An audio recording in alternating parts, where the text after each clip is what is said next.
দেখুন, প্রেমে মানুষ যখন ভীষণ কষ্ট পায় তখন দেখা যায় স্বামী স্ত্রী হতে পারে, প্রেমিক প্রেমিকা হতে পারে।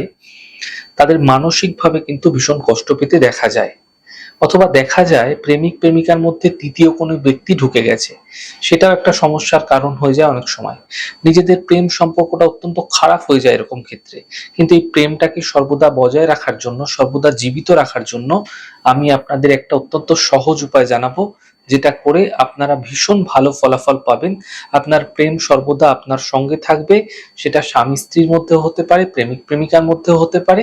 কিন্তু এই প্রেমটাকে, এই ভালোবাসাটাকে জীবিত রাখার জন্য রাত্রেবেলা যখন আপনি শয়ন করতে যাচ্ছেন, শুতে যাচ্ছেন, রাত্রিবেলা ঘুমানোর আগে বা শোয়ার আগে একটা ছোট্ট মন্ত্র ৩৩ বার আপনাকে অবশ্যই জপ করতে হবে। মন্ত্রটা কি? মন্ত্রটা হচ্ছে ক্লিং কামিনী স্বাহা। এই মন্ত্রটা আপনারা ৩৩ বার বলে শুয়ে পড়ুন, ঘুমিয়ে পড়ুন। মন্ত্রটা বিছানায় বসেই পড়বেন। এই মন্ত্রটা প্রতিদিন রাতে আপনারা ঘুমানোর আগে করতে থাকুন। আপনারা যদি মন্ত্রটা করার পর নিজেরাই দেখবেন, অনুভব করতে পারবেন যে আপনি যাকে ভালোবাসেন, যার সঙ্গে আপনার প্রেমের সম্পর্ক আছে, তার সঙ্গে সম্পর্ক অত্যন্ত ভালো থাকবে। সে আপনার স্ত্রীও হতে পারে। অত্যন্ত মধুর থাকবে আপনার সম্পর্ক। আপনার প্রেম জীবন, আপনার ভালোবাসার জীবন অটুট হতে দেখতে পাবেন।